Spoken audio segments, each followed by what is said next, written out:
All right, let's take a look at the latest numbers from the U.S. Senate race. We are also told that Matt Rosendale is preparing to talk any minute now. When that happens, we will definitely go to that. Here's what it's looking like right now. It got a little tighter. You got Tester with 49%, Rosendale with 48%. This is closer than it's been all night, but Dennis has been kind of going through the numbers, looking historically how sometimes the Senate race goes. Well, it's really interesting. I was going back to some of my numbers from 2012, and this is when Rehberg won 41, Denny Rehberg won 41 of 56 counties and still lost the contest.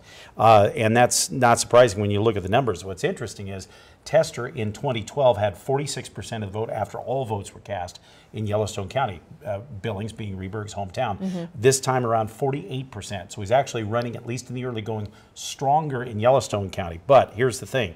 Tester won in Missoula, Silver Bow, Cascade, and Gallatin. Still, we don't have any numbers from Great Falls. We don't have any numbers from Gallatin, and not that many numbers really from the Highline as a whole. Right.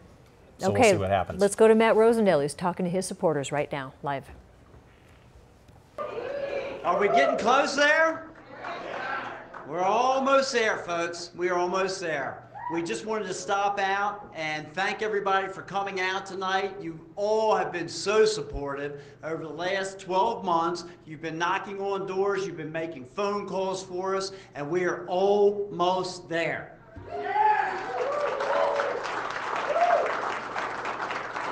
I'm joined up here with my wife for 33 years, Jean, my oldest son, Matthew, my middle son, Brian, and my youngest son, who's running for the Senate in Cascade County, Adam.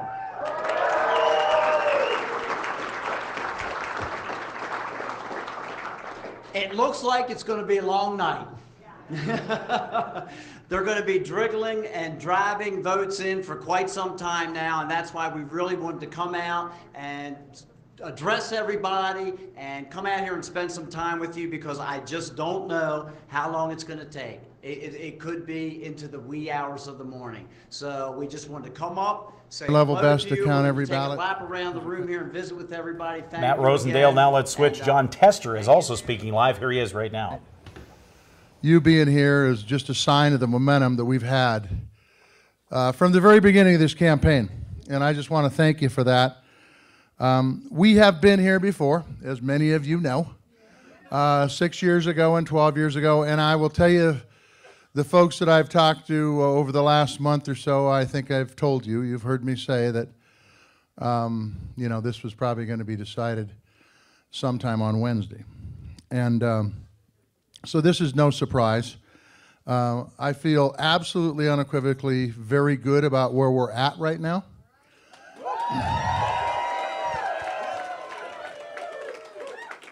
And I will tell you that I look forward to sharing with you tomorrow some very good news, but I can't do it tonight. And I can't do it tonight because we've got to wait till all the votes are counted. And I just want to say one thing before I give up the mic, and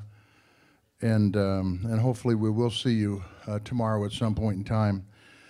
But I just want to thank the volunteers who have helped in this campaign.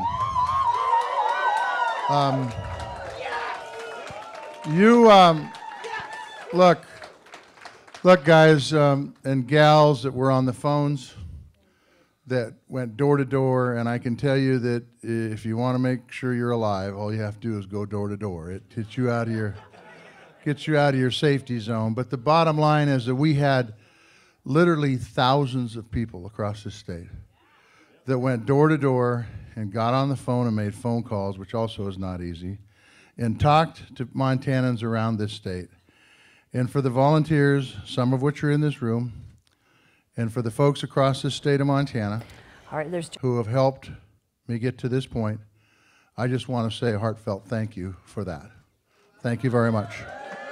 All right, that's John Tester, who was thanking his supporters. He's being very conservative. He does have a slight lead, but he knows this could be a long night, and he's probably not going to say I won or lost until tomorrow. Matt Rosendale also thanking his supporters. He's still having a high hopes that he's going to be able to pull this one off. It has just really gotten tight, but as Dennis, you mentioned, we still have some pretty key counties out there that have not yet been counted. That makes a huge difference in this race, and just early run in a lot of those. Let's take a look at this House race too. Before we go, you can see this one is also really tight. Again, Kathleen Williams had the early lead. She's falling behind a little bit now, but we only have probably about a third of the entire votes in from around the state. So we'll have to continue our coverage. We are going to continue our coverage. In fact, as Dennis and I go and start looking over the numbers ourselves, we will be